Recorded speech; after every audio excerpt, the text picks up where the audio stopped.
آج کی کہانی ہے کام کو کام سمجھے۔ کہانی کچھ اس طرح ہے۔ ابو علی سینا کا نام آپ نے ضرور سنا ہوگا۔ ابو علی سینا ایک بار شہر کے میں سے گزر رہے تھے تو انہوں نے ایک جمع دار کو شہر کے رئیس کی لیٹرین صاف کرتے ہوئے دیکھا۔ لیٹرین آج سے کافی سال پہلے اگر آپ پیچھے چلے جائیں تو ہماری ڈیلی زندگی کا حصہ ہوتی تھی۔ اس دور میں واش رومز اور باتھ روم نہیں ہوتے تھے۔ شہر کے زیادہ تر مکانوں کی چھت پر ایک لیٹرین ہوتی تھی۔ گھر کے لوگ اس لیٹرین کو بطور واش روم استعمال کرتے تھے۔ ہر صبح جمع دار آتے اور شہر کی جو گھر کی چھت ہے اس پہ موجود بول براس کو ٹوکری میں ڈالتے اور ٹوکری شہر سے باہر لے جا کر خالی کر دیتے تھے۔ ان جمع داروں کو چوڑے کہا جاتا تھا۔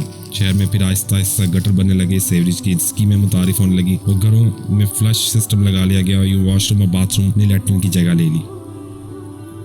اس کے ساتھ ہی چوڑے یا جمع دار بھی ختم ہو گئے، لیکن پچھلے زمانے میں بہرحال یہ پیشہ تھا اور میں نے بھی ابھی تک یاد ہے کہ میرے رشتہ داروں کے گھروں کی میں چھت پہ گیا اور وہاں پہ ابھی بھی وہ لیٹرین وہ جو موجود ہے وہاں پہ۔ خیر بات کو آگے بڑھاتے ہیں، کہانی کی طرف واپس آتے ہیں۔ خیر یہ پچھلے زمانے میں یہ پیشہ سے وابستہ لوگ تھے۔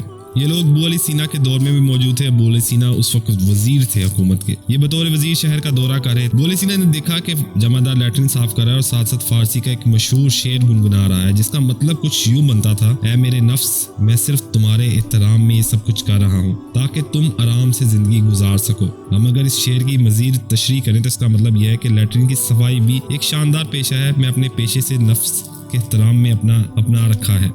ہم اگر اس شعر کی مزید تشریح کریں تو اس کا مطلب یہ ہوگا: لیٹرین کی صفائی بھی ایک شاندار پیشہ ہے اور میں نے یہ پیشہ اپنے نفس کے احترام میں اپنا رکھا ہے۔ ابو علی سینا نے جمع دار کو دیکھا اور لیٹرین کی طرف دیکھا اور کہکا لگا دیا۔ جمع دار نے مڑ کر ابو علی سینا کی طرف دیکھا اور ان کی آنکھوں میں شبہ سوال سمجھ گیا، لہذا اس نے فوراً کہا: تم اپنے نفس پر اچھا احسان جتا رہے ہو، لیٹرین ہی تو صاف کر رہے ہو، لیکن اگر سونے کا کاروبار کرتے تو شہر کے سب سے بڑے تاجر ہوتے اور اس کے بعد اپنے نفس پر احسان کرتے تو بات بھی ہوتی۔ جمع دار یہ سن کر کہکا لگایا اور بولا: میں اپنے کام میں آزاد ہوں۔ میں بول براس کی اس ٹوکری کو ابھی اس وقت جگہ چھوڑ کر جا سکتا ہوں۔ میں کسی بھی گھر کی نوکری چھوڑ کر جا سکتا ہوں۔